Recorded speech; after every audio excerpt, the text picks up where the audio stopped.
Hello, good afternoon. My name's Thomas Courts. I'm a moderately hot guy, here to read you original poetry. I've also turned the dim light on my laptop because I've read somewhere on the internet that lighting is a man's makeup. So I'm trying to, get from a 7 to an 8 by being in the dark. So if I squint a lot, that's why. Also, if you're thinking that I'm being weird, it's a full moon tonight, so actually you're being weird.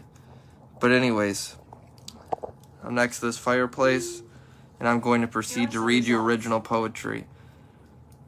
The title is, Does the Journey Ever End, or Are We a Circle with No Beginning and No End?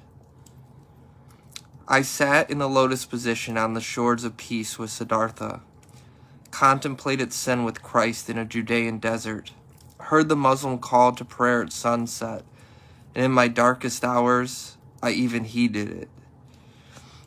I've been mesmerized by the shaman's drums as I danced frenzied around the pagan's fire as it pushed back the night of the forest.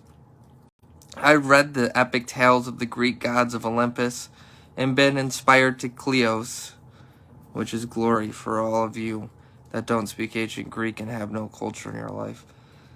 I've heard the smooth rhythm of jazz in the lobby of a McDonald's on a lazy Sunday after church with my grandparents. I've created the almost magical rhythm of the poet as a teenager in a crowded coffee house in a bohemian city on the river by putting words together and not knowing who created the phenomena, me or the muse. Why do certain patterns of words feel so right to us humans? I've even went deaf when tragedy hit and stopped hearing the rhythm of life. I've stood with the smugness of the atheist in intellectual superiority over my common man and in defiance of God, refusing to bend the knee and ask for help even in the most overwhelming of times. I've got lost in the absurd failings of man and bleakness of life with the existential philosophers. I've marveled at the progress of science, seeming to shrink God with every new discovery and making almost anything possible.